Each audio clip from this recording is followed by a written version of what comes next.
Channel এ নিউজে সবাইকে স্বাগতম।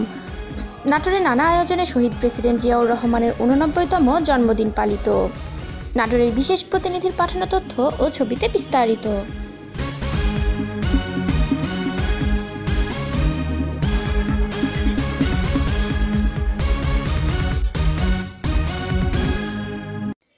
জাতীয় ও দলীয় পতাকা উত্তোলন, আলোচনা সভা ও দোয়া মাহফিলের মধ্যে দিয়ে স্বাধীনতার ঘোষক শহীদ প্রেসিডেন্ট জিয়াউর রহমানের 89তম জন্মবার্ষিকী পালন করা হয়েছে।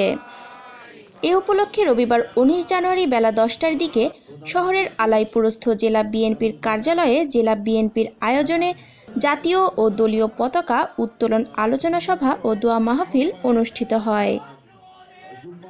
এ সময় উপস্থিত ছিলেন কেন্দ্রীয় নির্বাহী কমিটির সদস্য কাজী গোলাম মোর্শেদ, শহীদুল ইসলাম বাচ্চু, রহিম নেওয়াজ, যুবদলের সভাপতি এ হাই তালুকদার ডালিম, সদর থানা বিএনপির সভাপতি রফিকুল ইসলাম, স্বেচ্ছাসেবক দলের সভাপতি আসাদুজ্জামান আসাদ সহ দলীয় নেতৃবৃন্দ উপস্থিত ছিলেন। এ সময় বক্তারা বলেন, দেশ মাতৃকার মুক্তির জন্য নেতৃত্বহীন জাতির দিশারি হয়ে শহীদ জিয়া স্বাধীনতার ঘোষণা দিয়ে মুক্তিযুদ্ধ শুরু করেন এবং যুদ্ধে অসীম বীরত্বের পরিচয় দেন।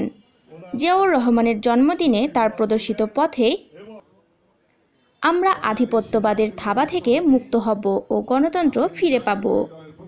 আলোচনা সভা শেষে বিএনপির চেয়ারপারসন বেগম খালেদা জিয়ার রোগমুক্তি ও দীর্ঘায়ু কামনায় দোয়া মোনাজাত করা হয়। রূপায়া জাহান, ডেস্ক রিপোর্ট, চ্যানেল এ নিউজ।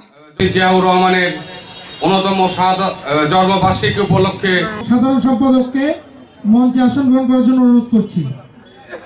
দলের দ্বারা কি উপকার হয়েছে এগুলো সম্বন্ধে আমি বলেছিলাম, কিন্তু আজকে আমাদের জিয়াউর রহমানের জন্মবার্ষিকী